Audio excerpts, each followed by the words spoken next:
He found a flash drive, saw his Uncle K asterisk to a man, and for a split second, he wanted to pull the trigger himself.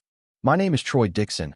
I'm 19, and I grew up in a house where silence wasn't just golden, it was law. We all lived under this unspoken rule.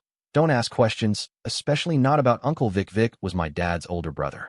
When my father died, suddenly, no warning, Vic moved in with us. My mom said we wouldn't have survived without him, and maybe that was true. Maybe. But the way she whispered it, like we were fugitives hiding in some house that wasn't really ours, always sat wrong with me. Vic was a veteran and a former cop. That's how everyone introduced him. It was almost a prayer. Victor Dixon, Army, then 15 years on the force. He had a sharp way about him. Never raised his voice, but you shut up fast when he looked at you. The kind of guy who could make a room go quiet just by walking in. And that was just what he did. Walked in, sat in his chair, turned on the TV, and the whole house adjusted itself to keep him comfortable. We lived in a 2-story ranch style outside of Tacoma. Not fancy, but definitely better than anything we could have afforded on Mom's job alone. She worked nights as a med tech, long hours, barely slept. I remember the first time I realized we didn't own the house. Vic did. And the car. And the home insurance. And the Wi-Fi account, even. Every part of our life had his name on it. It wasn't just help, it was control. My mom used to say, without Vic, we would have been eaten. I was too young to ask what that meant, and by the time I got old enough, it felt too late. He had this way of making you feel like questions were offenses, and silence was respect. I didn't break that rule until something happened last summer. It started small. One of those things that only means something later. I was going through old photos in the attic because my history teacher had assigned this dumb project about family heritage. I found a box labeled Troy, Baby Years. Inside were pictures I'd never seen before. Me as a toddler, sure, but what got me was the notes on the back. All of them were written in my dad's handwriting, which didn't make sense. See, I was born in 2006. My dad died in 2007, or at least that's what I'd always been told. But there were notes dated 2009. Stuff like Troy's first bike ride. He didn't even cry when he fell. And asked for his dad today. I told him Daddy's on a trip. 2009. That hit me like a punch in the ribs. I brought one of the pictures down and asked Mom about it. She froze. Just held it in her hand and stared. Where did you find this? I told her, and then she said something that sent chills down my spine. I must have written that. I probably just wrote it in his name for you. But it was in his handwriting. I'd seen enough cards and old documents to know. And when I told her that, she went pale and said, "You need to drop this." I didn't. I couldn't. That photo cracked something open in my brain that I'd been trained to keep locked up. The silences, the stares, the way Uncle Vic kept his gun in a special locked drawer, and I wasn't allowed to look anywhere near it. How I never saw my dad's grave. Not even once. We didn't go to cemeteries. There were no funeral photos, no newspaper obits, not even an urn or folded flag.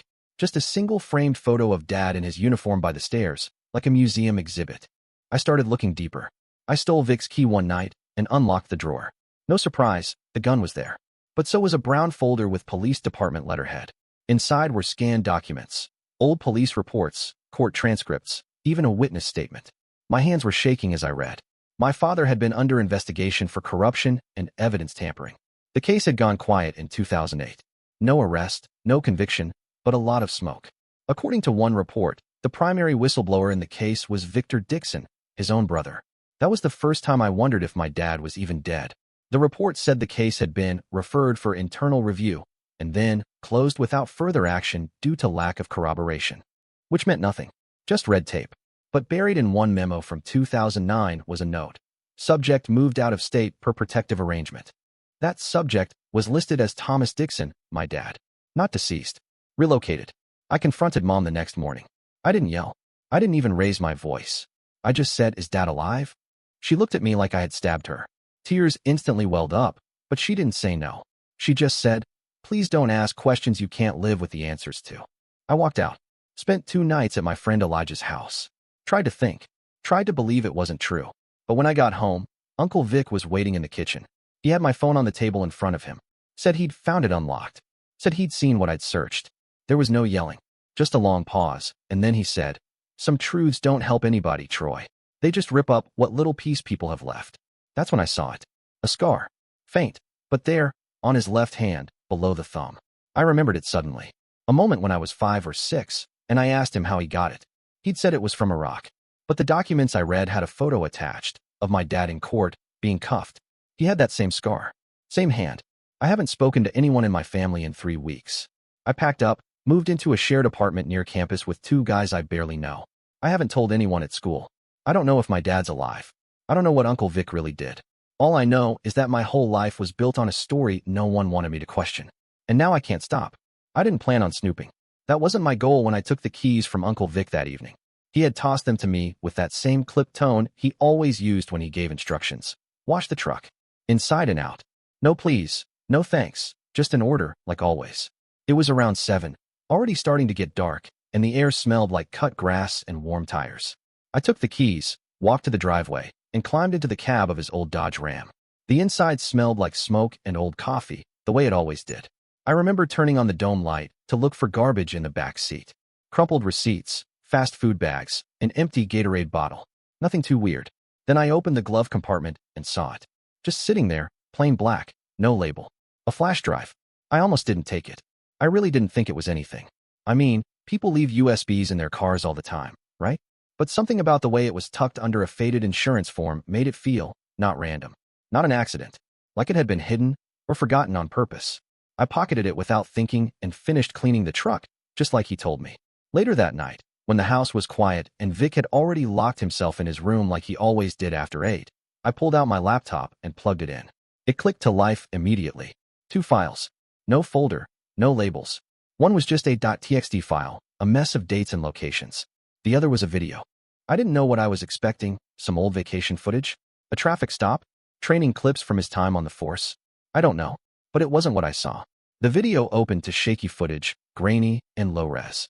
Someone was filming from behind what looked like a broken window in an abandoned building. You could hear wind outside, a distant train whistle. Then the camera zoomed in. It was him. Vic younger, but not by much. His face was tighter, less worn, but still that same hard stare. He had a pistol in his right hand and a man in front of him, on his knees, handcuffed, with a bloody gash on the side of his forehead. The man was mumbling something I couldn't hear, and Vic just stood there, shoulders squared, gun pointed right at his face. Then Vic said it, clearly, like he'd practiced the line. No one will come looking for you. His voice was flat, casual, like it was nothing. Then the screen jolted, the sound cracked like a firecracker, and the man collapsed. One clean shot to the head. The camera held still for a few more seconds as Vic lowered his arm and walked out of frame. I shut the laptop so fast, it almost broke the screen. My chest felt like it was full of stones. I couldn't breathe. I just sat there on the floor, heart pounding, hands shaking. I kept looking at the laptop like it might start screaming or explode. Every instinct I had told me not to move, not to think, not to even blink. Because whatever I had just seen wasn't a training video. It wasn't self-defense. That was an execution. And the man who did it was in the room down the hall, probably watching TV with a glass of whiskey like he always did before bed. He didn't knock. That was the first thing. He just stood there in the doorway of my room, one shoulder resting lightly against the frame, arms crossed, like he'd been there a while already. I didn't hear him approach. He was like that, always moving too quiet for someone his size. I hadn't touched the laptop again. It was still sitting half-closed on my desk, screen dark. I'd barely moved since I watched the video. Maybe an hour, maybe more. Time had kind of warped after I saw it. My mouth was dry, and my heart hadn't slowed down. I don't know if I expected him to come or not. But when he did, it wasn't like how I imagined. I looked up, and he was just there, staring. I said, "What was that?" My voice cracked more than I wanted it to. He didn't flinch, didn't blink. He said, "Something that saved your life. And it's not for you to decide what's right." That was it. Like the matter was settled. Like it wasn't up for discussion. He stepped a little farther into the room. Not all the way, just enough to make sure I saw he wasn't afraid. He looked down at the floor for a second, like he was counting something in his head, then looked back at me and added, "If you open your mouth, you will ruin everything. Your mom will get a summons. Your brother will go to an orphanage. Everything I have built will fall." He didn't say it loud. He didn't need to. He said it like he was explaining the results of a spreadsheet. Cold, measured, finished. There wasn't a threat in his voice, not directly. But it didn't need to be. Then he left, just turned and walked down the hall, his steps soft and steady. No slamming doors, no yelling, no fury, just control. I didn't sleep that night. I didn't touch the flash drive again either. It sat there in the small bowl where I kept my keys and headphones, like a live grenade nobody else could see. Everything felt warped after that. Like the walls of our house had shifted slightly, just enough to be wrong. Like I'd finally opened a door I was never meant to touch, and now nothing could close it again. I didn't go to school the next day. Didn't even pretend to. I told my mom I had a stomach thing, and she barely looked up from her coffee. Vic had already left. He was always out by 6, sometimes earlier, and never said where he was going. He didn't work anymore, not officially, but he still kept a schedule like a man with responsibilities. Like someone who couldn't afford to let the world catch up to him. I waited until the house was quiet again. Then I opened the laptop, plugged the flash drive back in, and started with the metadata on the video. It was filmed in July 2007. The timestamp wasn't even hidden. The file hadn't been touched since it was created, which meant nobody had gone back to cover it up. It had just been sitting there, waiting. That alone told me something. Vic didn't hide it. He didn't delete it. He didn't even rename the file. Like he never thought anyone would dare look. I couldn't stop thinking about the man in the video. His face, frozen just before the shot. Something about it had stuck with me. Not fear, something else. Like he'd known how it would end. I started searching missing persons cases from that year. At first, nothing. Too many names, too many dead ends. But then I narrowed it by location. I remembered from the police documents I found in the drawer that Vic had served in District 9 that year. I looked up the station. Then I looked up people who had last been seen there. That's how I found him. Gerard Taylor. Reported missing July 17, 2007. Last confirmed sighting. Walking into District 9 to file paperwork. He never came out. His car was still in the parking lot. I found a scanned flyer someone had archived on a message board, weathered photo. The words "Help Find Gerard" printed in faded ink below it. I stared at the image for a long time. Same face. No doubt. He was an activist. That was in every article. Not a criminal. Not a suspect. Not some random guy off the street. Gerard Taylor had been pushing for transparency in local law enforcement. Specifically internal corruption. He filed reports. He interviewed whistleblowers. He ran a website called Blue Line Watchdog. He'd even made a few TV appearances, talking about officers bending rules and pocketing evidence. I read every post I could find. His blog was still up, though it hadn't been touched since 2007.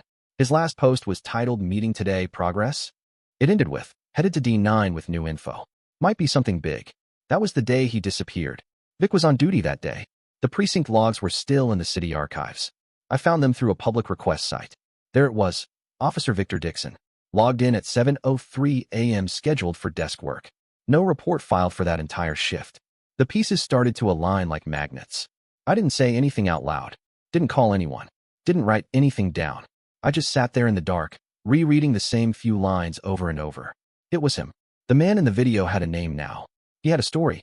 And I knew in my gut, that his death wasn't justified. That there was no scenario, no report, no excuse that could ever make it right. I wasn't just holding a flash drive. I was holding proof of a murder. Real, calculated, silenced. And the man responsible for it had dinner at our table 3 times a week. His name was Elijah Taylor. I found him through social media. An old post from a local nonprofit tagged him in a community photo. He was standing next to a mural, half smiling, hands in his pockets. The caption said he was studying journalism at Tacoma State. 24 years old. Same dark eyes as his father. I stared at the screen for a long time before I messaged him. I didn't know how to start. I tried a few drafts. Deleted all of them. Finally, I just wrote, "Hi. I think I have information about your father. His name was Gerard, right?" He didn't respond right away. I sat there, refreshing the page like an idiot. After about half an hour, a single line came through. "My father disappeared. The police said he ran away." That was it. Cold, clipped. Like someone who had heard too many lies and stopped expecting anything useful. I stared at his reply, fingers hovering over the keyboard, and then I typed back, without overthinking it. "I have a video. His name is Victor Dixon." My phone rang 10 minutes later. Unknown number. I almost didn't pick up, but I did. His voice was flat at first, like he didn't believe I was real. Like he thought maybe it was a prank. But I told him what I had, what I'd seen. The video. The timestamp. The name. I didn't give him all the details, just enough to show I wasn't guessing. We ended up talking for 3 hours. Not nonstop. There were long silences. Choked breathing. The sound of him trying not to fall apart. He told me his father never would have left them. That he was the kind of man who picked Elijah up from school every single day, even when he had meetings. That he used to carry a second set of keys for the neighbors in case of emergencies, just because he couldn't stand the idea of someone being locked out. That he told the truth, even when it hurt. He said, "They told us he cracked." Said he was unstable. But I knew. I always knew something was off. I didn't know what to say. I just listened. At one point, he asked if I'd watched the whole video, and I told him I hadn't. I couldn't. Then, just before we hung up, he said, "You're the only one who can give me the truth." That stuck with me. Hit harder than anything else. After that, I tried to open the second file. It was locked. Encrypted or something. When I clicked it, it asked for a password. Just a blank screen and a blinking cursor. I tried the basics. Birthdays, badge numbers, obvious guesses. Nothing worked. I searched forums, watched tutorials, even downloaded some sketchy software that promised to crack encrypted files, but all it did was stall my computer and make everything run hot. I didn't tell Elijah that part. Not yet. I couldn't stand the idea of calling him back just to say I failed. Not when he'd already cried on the phone to a stranger. Not when he'd finally let the truth feel possible again. Elijah didn't wait. Within days, he'd turned everything over to a lawyer, a civil rights firm out of Seattle that took one look at the video and knew exactly what they were sitting on. They didn't contact me at first, not officially. I got a call from a number with no ID, and the man on the other end said he was with someone who wants to help. He asked if I could meet in person, said it wasn't a subpoena, said it was just a conversation. We met in the back office of a small building near Pioneer Square. No badges, no uniforms. Just a plain room with a chipped table and 2 chairs. The man was calm, older, polite in that way that means he already knows the answer to most of what he's asking. He didn't record anything, just listened. I told him everything. The flash drive, the video, the research. Elijah. I gave my name. I gave them a copy. They asked if I had the original, and I said yes, but I wasn't ready to hand it over. Something about that felt like giving up the last bit of oxygen I had left. But I gave them what they needed. Enough to verify. Enough to move forward. When I got home, Vic already knew. I don't know how. Maybe someone called him. Maybe he had someone watching. I don't know. But when I walked through the door, he was sitting in his chair in the living room, TV off, drink untouched. He looked at me like I was a stranger who'd wandered in off the street. He didn't raise his voice. He didn't throw anything. He just said, "You chose someone else's truth over your own blood." He stood up, smoothed the front of his shirt, and added, "See you on the news."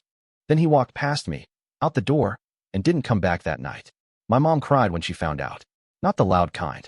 The quiet, shaking kind that happens when something breaks in a person and they can't hide it anymore. She didn't ask why.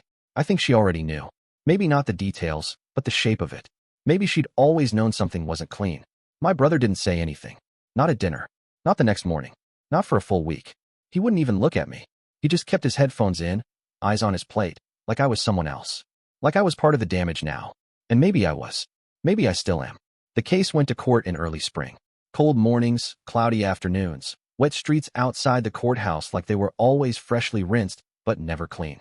The building felt like a vacuum. Sterile floors, echoes of shoes, every door too heavy. It didn't feel like justice. It felt like waiting to drown with your hands still in your pockets. Vic sat at the defense table in a dark gray suit that fit too well. He didn't look at anyone. Not at me. Not at Elijah. Not even at the screen when the video played. His face didn't change, not once.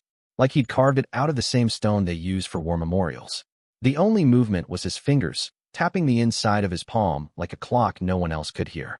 The prosecutor walked the jury through it slow, frame by frame. "This man," she said, pointing at the paused image of Gerard on his knees, "entered a police station. He never left. And the man who brought him here," she turned, "was his brother's commanding officer." Then the play button clicked, and the gunshot filled the courtroom. No one made a sound. Outside, the press had already taken over. Reporters had Vic's mugshot on every local channel. Veteran officer. Family ties. Hidden for over a decade. His face, my uncle's face, was everywhere. In lobbies, at gas stations, playing silently on TV screens in diners where people chewed slower when they saw me walk in. I started wearing my hood up, even in places I never used to, just to be unseen. I sat with Elijah every day, in the front row. His hands trembled when he raised them to swear in. He said his name, his father's name, the last day he saw him alive. He looked at the jury like he was daring them to blink. I watched his fingers dig into the wood of the witness stand when they played the clip again. He didn't cry in court. Not once. But when we stepped outside that first day, he leaned against the stone wall and shook like something was breaking apart inside him in real time. When the sentence came down, there wasn't a sound from Vic. 25 years. Second-degree murder. Conspiracy to obstruct. Abuse of authority. They read the charges like a roll call. He didn't argue. Didn't flinch. Just nodded once, like he'd already served it in his head 100 times. The fallout didn't wait. By the time I got home, someone had spray-painted snitch across the back fence in red. My phone was full of blocked calls and messages I didn't open. Extended family stopped responding. A few sent texts. "You should have kept quiet. Blood is thicker. Traitor." My mom stopped going to church. My brother started locking his door, even when I was the only one home. We moved through the same rooms like ghosts wearing the same skin. In the news, they called me a whistleblower, a witness. But around here, I'm just the one who broke the family. That's how they say it. Like it was whole to begin with. Like the truth didn't matter if it came from the wrong mouth. I walk through the neighborhood now with a face no one trusts. And Elijah, he says thank you every time he texts. Every time we meet for coffee or sit in silence on his porch. But even he looks different now. Older. Like the verdict aged him in hours instead of years. I gave him what he needed, but I lost what I thought I had. And maybe that's the deal. Maybe that's the price of pulling the thread. You get the truth, but it doesn't come clean. It never comes clean. I left the city that summer. No goodbye, no note. Just packed what I had into a duffel bag and got on a bus heading east. Ended up in Minneapolis. I don't know why here exactly. It just felt far enough away to start over without having to explain anything. Now I'm in school. General education, nothing dramatic. I work the early shift at a coffee shop near the light rail station. I share a small apartment with 3 other people. None of us really know each other, but it works. The walls are thin and the shower pressure is garbage, but there's a little balcony that catches the morning light, and sometimes that's enough. My mom doesn't write. Not even once. My brother hasn't sent a text. No calls. No birthdays. Nothing. It's like I fell off the edge of a world they still want to pretend makes sense without me in it. For a while, I kept checking my inbox at night, thinking maybe there'd be something. An apology. A question. Even a single line.